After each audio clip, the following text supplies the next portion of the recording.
interesting sure. connection you made with the JFK stuff, and there's a lot of stuff I like to champion with the Kennedys. They have a lot of problems, but Yeah. they also, I see the Bidens as a criminal syndicate, and the Kennedys were technically because of their father being Yeah. the moonshiner bootlegger, working with the mob type stuff, and that's a whole other story with the mob and what people theorize as being the assassination being a mob hit. But that is interesting with the criminal element both there. I think obviously, I mean not obviously to some, but I believe Joe is clearly a criminal with a lot of stuff going on in Ukraine. We know about Hunter's issues. But yeah, it's really interesting that they refuse to or just outright reject this whole story, something that could make, I think, them more appealing or redeeming in a lot of people's eyes. It's like I'm always looking for ways that we can bridge the divide in the country because there's a big one. I'm like, maybe it's this, but I wonder why not. What do you think it is? Like you're talking earlier about how this abuse is cyclical. You think there's something there? Well, when you look at the Ashley Biden diary, which Hmm. I read that pretty thoroughly. I focused really on the pages that accused abuse or alleged abuse. And in particular, the section where she talks about going over to the Woolsey's house, I think Woolsacker's house, Woolsacks. That Okay. was the name of the family she listed. And I tried to look into who that family was, and I pretty much got a dead end because I think she spelled it Hmm. incorrectly. But there's a talk. She's like, there's a lot of trauma that happened, and I don't know what to make of it. And I know it happened to Carolyn too. And I was like, who's Carolyn? And you take a quick look, and it's James Biden's daughter, right? The uncle, Hmm. and she shows the same signs that Hunter and the signs of child sex abuse are well defined, well defined. It's just generally failing life, a Right. non-starting life because you are stuck in a survival mode. Mm. The victims often never get a voice. Very 1 out of 10 kids will ever report their sex abuse. Yeah. So, and that's for boys or girls. And so if you're in a family that is in the limelight of politics, you guys are the golden family of Delaware. If there was sex abuse, your chances of the idea you're going to come forward with that is virtually zero. Virtually zero. Because I know one thing about the Bidens, they huddle all the wagons the second there's any scrutiny on them whatsoever. He supported when Hunter started dating Beau's wife. After he died, they always stick together. They stuck Hmm. together for the Ashley Biden diary and got a hold of the judge and vouched for it. This is a family that, regardless of the sick history, they seem to love each other to an extent, at least, that they'll stay together and have each Interesting. other's back no matter I what. would argue that it's not even love. I'd argue that it's loyalty to the political image that Joe Biden wants to curate for the American public, right? And maybe there's love there. I don't know. I'm just speculating.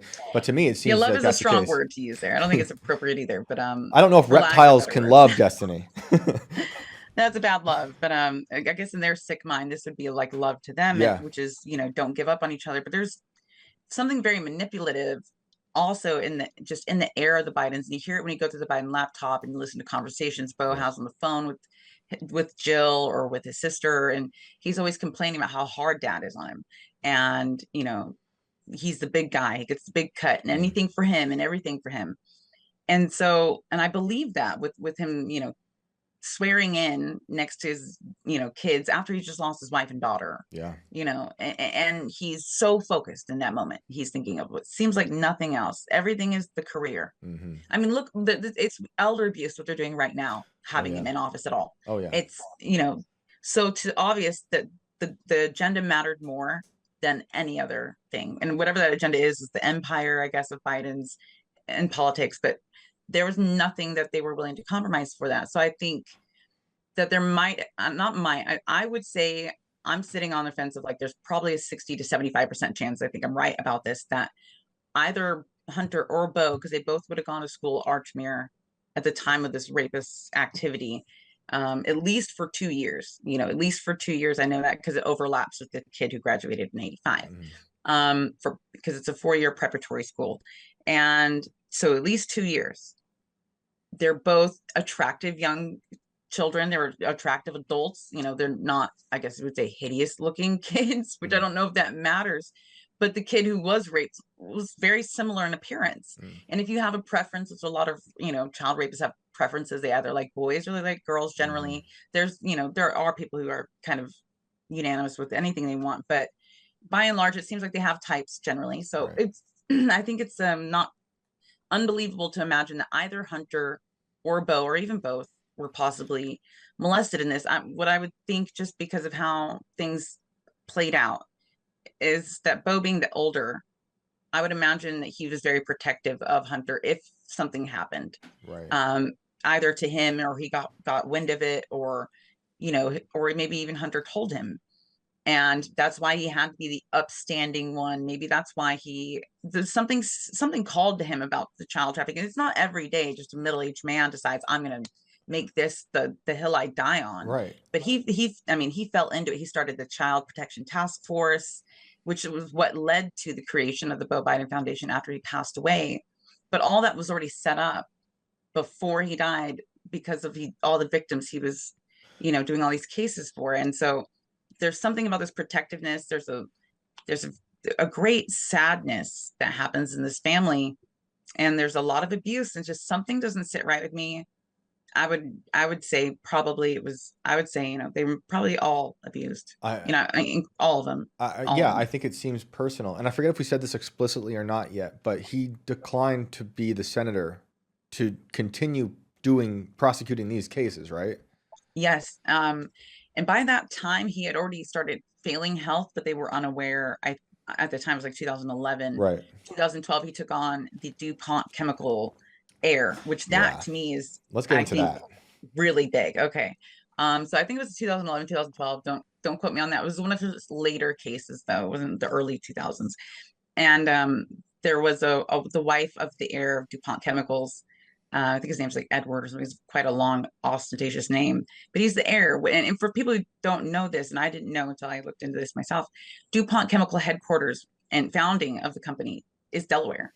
It's been one of the largest corporations that has held that place together financially for over 100 years. They It's quite a chemical company. they It's are multi-billion. extremely important to Delaware and to our country. Mhm. And yeah, I guess I could add that the DuPonts fled the French Revolution because they were homies with Louis, and they saw him get his head chopped off, or a bunch of people get their heads chopped off. And they said, "We don't want the guillotine."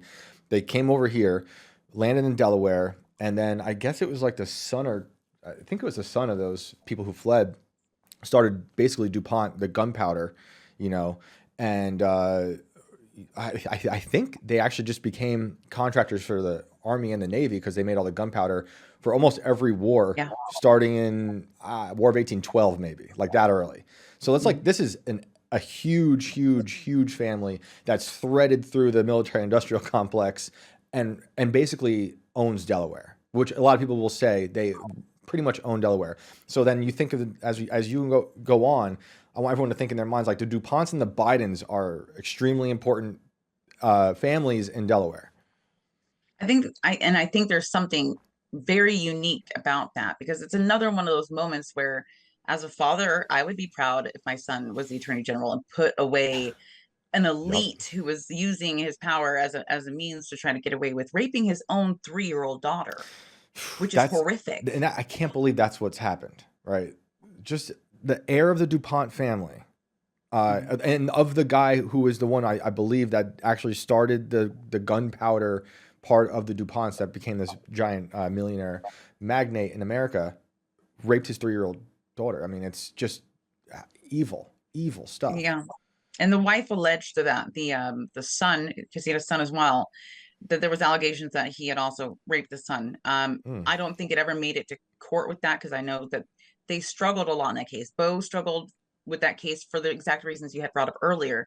They're young victims, hmm so you're dealing with people that don't have the brevity of vocabulary to express what happened to them clearly. They also have, memory spots because they're children, and so you're going off of that, but you're also going off of medical examination, which is where you're going to get a grunt of it. And they did win the case. It was not easy because of the lack of other witnesses or anything like that. The mother had reported it because the child complained to her about pain she was having. And of course, upon examination, was very clear and asked the kid what had happened. And dad did this to me, kind of thing. Jeez. Daddy did it. And so obviously she files for divorce because she's not gonna stick around for this. She was mortified. Right. And also to get the kids just away from him was necessary. So Beau takes the case, and it was fought. There was death threats that were made to Beau and the judge, Jan Jernick, and she had to have private security brought in, which I understand. Like, and that's where I got a lot of people in the comments. I wouldn't say a lot. I would say a handful of repetitive people making the same sentiment to me that, of course, whenever you expose anything, you're talking about anything as a journalist, you're instantly the deep state and you're instantly one of them. And it's Mm-hmm. like, okay, no, they're like, well, if you support a Biden, then you must be one of them because they're all bad. And he Right. threw the case. And that's what everyone keeps saying. He threw the DuPont case. And I'm like, Right.